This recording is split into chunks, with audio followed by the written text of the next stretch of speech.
వివాదాస్పద ఆధ్యాత్మిక గురువు సత్యానంద ఆచూకీపై నెలకొన్న ఉత్కంఠకు తెరపడింది. ఆయన ఆస్ట్రేలియా దేశానికి సమీపంలో తాను ఏర్పాటు చేసుకున్న యునైటెడ్ స్టేట్స్ ఆఫ్ కైలాస అనే ప్రత్యేక దేశంలో ఉంటున్నారని ఆయన శిష్యురాలు ముద్రాసు హైకోర్టు మదురై ధర్మాసనానికి తెలిపారు. మదురై ఆధీనం మఠంలోకి నిత్యానంద ప్రవేశించకూడదంటూ గతంలో జారీ అయిన ఉత్తర్వులను సవాలు చేస్తూ దాఖలైన అప్పీల్ విచారణ సందర్భంగా ఈ విషయం వెలుగులోకి వచ్చింది. మదురై ఆధీనం మఠంలోకి నిత్యానంద ప్రవేశించరాదని సింగిల్ జడ్జ్ ఇచ్చిన తీర్పును వ్యతిరేకిస్తూ నిత్యానంద అప్పీల్ తీసుకున్నారు.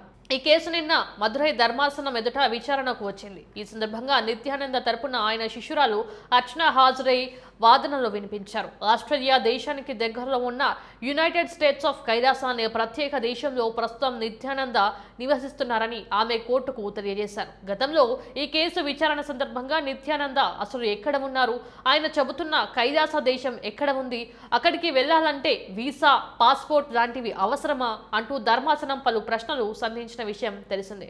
తాజాగా శిష్యురాలు అర్చన చేసిన ప్రకటనతో నిత్యానంద ఆచూకీపై కొంత స్పష్టత వచ్చినట్లయింది. అనంతరం నిత్యానంద తరపున కొత్త న్యాయవాదిని నియమించుకునేందుకు అనుమతి ఇవ్వాలని అర్చన ధర్మాసనాన్ని కోరారు. అందుకు అంగీకరించిన ధర్మాసనం తదుపరి విచారణను వాయిదా వేసింది. ఈ పరిణామంతో నిత్యానంద ఆయన కైలాస దేశం మరోసారి వార్తలు నిలిచాయి.